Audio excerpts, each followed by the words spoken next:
शुरू करने से पहले बजरंगबली बाबा का ध्यान करें। जय बजरंगबली, जय श्री राम। ये कथा शुरू करते हैं। सीता माता को लक्ष्मण रथ में बिठा के वन में छोड़ने पहुंच चुके हैं। अब उसके आगे की कथा है, चलिए शुरू करते हैं। लक्ष्मण की अवध में वापसी होगी। सीता फिर कहने लगी, अनुचित है यह बात, उचित यही सब भांति है, कौशल जाओ तात। बच्चा बच्चा भूमंडल का गुणगान तुम्हारा करे लखड़।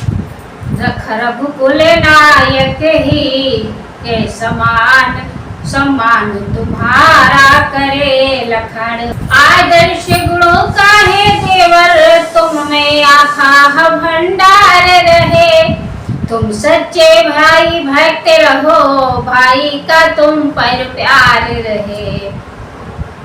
इस प्रकार आशीष दे माता उठी तुरंत, विदा किया से लखड़ को समझा कर अत्यंत।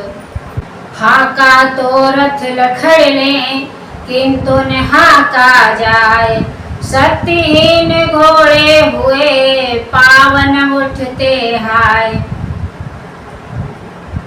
ज्योतिर्मयी को वन में तजकर अंधों की नाई जाते हैं।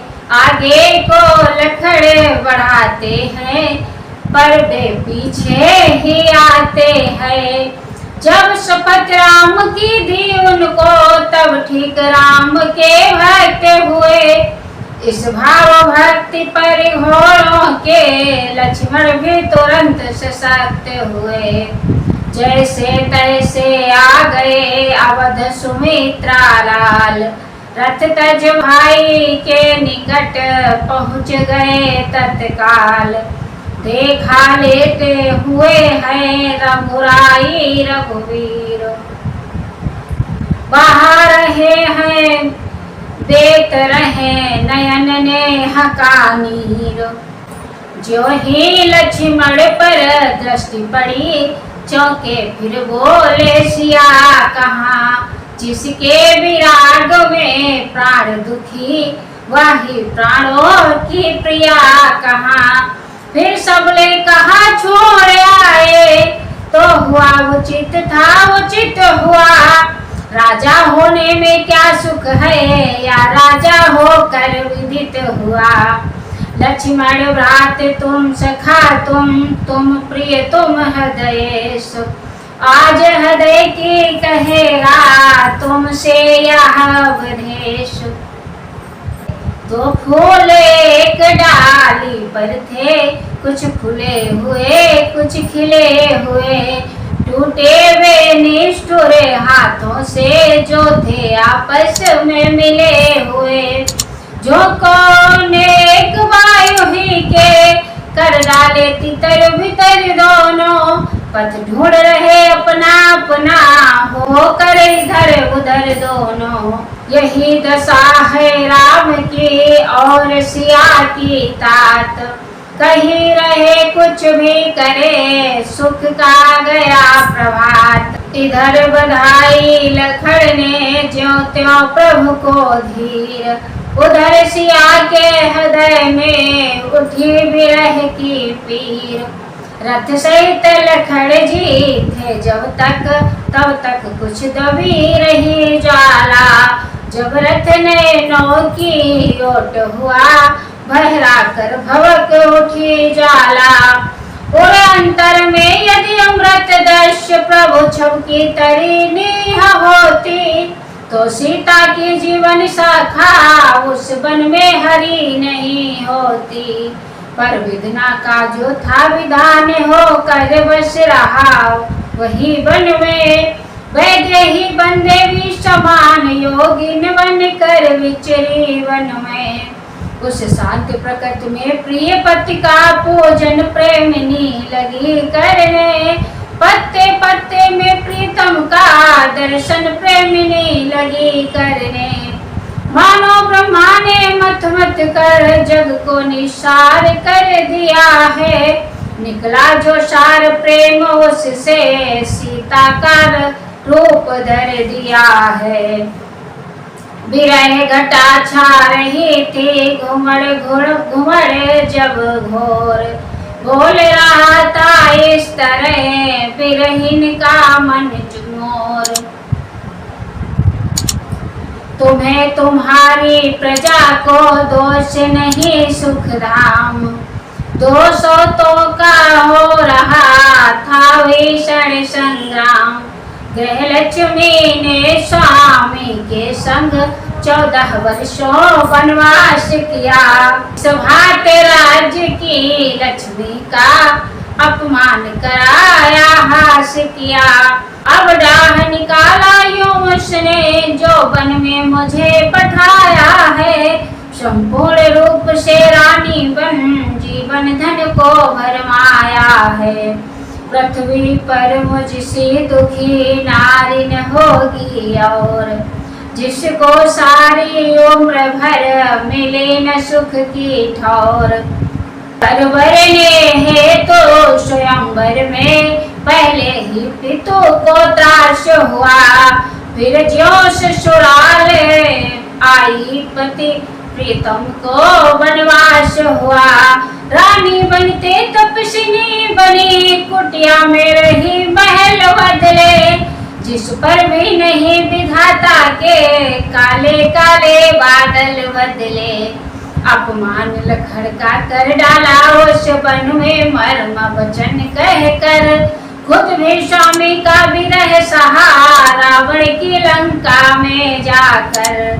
मेरे ही कारण प्राणनाथ बेचैन रहे कितने ही दिन। मेरे ही कारण शोणित के दरियाव बहे कितने ही दिन। इतने पर भी ग्रह चक्र ने सुख से न मुझे बिठलाया है। सीमाओं कर दी संकट की जो अब वन में भिजवाया है। जिसने अपने जीवन भर में सुख चैन न देखा भाला हो। मांगलिक समय में स्वामी ने महलों से जिसे निकाला हो। ऐसी दुखियारी नारी को है वृक्षों कहीं निहारा है। इतने कष्टों की मारी को वन जीवों कहीं निहारा है। सीता रह सकती नहीं यो वियोग आधीन। नीर बिना संसार में कहीं रही है मीन। इन्हीं विचारों में हुई जब अत्यंत धीर आत्मघात करने चली तब गंगा के तीर। हुई कूदने को जब भी उस जल में तैयार। पीछे से तब कान में आई एक पुकार। सावधान इस भांति तुम करो न निज अवसान। आत्मघात से है नहीं कोई पाप महान। सीता ठहरी पीछे मुड़कर देखा कोई मुनि आते हैं। जो नाव डूबती हो उसको माझी ही पार लगाते हैं। वे आने वाले नए नहीं पहले के परिचित योगी थे। विख्यात आदि कवि भारत के ऋषि वाल्मीकि जी थे। वाल्मीकि आए तभी वैदेही के पास। योगेश्वर थे योग से भेद गए सब भास। बोले बेटी धीरज रखो यो प्राण गंवाना ठीक नहीं। संकट में या संघर्षों में पागल बन जाना ठीक नहीं। तुम तो विदेह की पुत्री हो यो चिंता करना लज्जा है। झूठे अपेश का भाजन बन इस प्रकार मरना लज्जा है। यही तुम्हारा आज धर्म मिथ्यावादों का नाश करो। मिट जाएगी कलंक रजनी रघुकुल का उदय प्रकाश करो। अनुचित है फिर भी कहता हूँ तुम खोटी बात गर्भवती होकर बेटी जल में अपघात कर रही हो। जाग उठी श्री जानकी सुनकर ऐसे बैन, फिर बोली मुनराज से कर कुछ नीचे नैन। क्या था हो गया मुझे क्या था, क्या सचमुच डूब रही थी मैं, कुछ ध्यान नहीं क्या थे विचार जिनमें अब तलक वही थी मैं। वैदेही ठौर चाहती थी रघुकुल की लाज बचाने को, जीवन ही में दूसरी बार फिर पतिव्रता दिखलाने को। इतने में बहने लगा फिर नयन से नीर, देख न सके दयालु मुनि तप्त हृदय की पीर। सोचा इस संसार की है अलवेली चाल, कोई कहीं बहाल है कोई है बेहाल। जिसका पति अवध नरेश्वर है, जो अवधेश्वरी कहाती है, वही मारी मारी फिरती रहने को ठौर न पाती है। आती है बड़ी हंसी मुझको विधना की उल्टी माया है, सब भांति सती जो नारी है उसने ही दोष लगाया है। इन्हीं विचारों में रहे कुछ क्षण मुनि लवलीन, फिर सीता जी से कहा क्यों होती हो दीन। रहने को ठौर तुम्हें बेटी पत्ता पत्ता दे सकता है, साक्षियाँ तुम्हारे सतपन की तिनका तिनका दे सकता है। चिंता को छोड़ चलो आश्रम, रहने को कुटी बना दूंगा, महलों की शोभा मान सहित फिर महलों में पहुंचा दूंगा।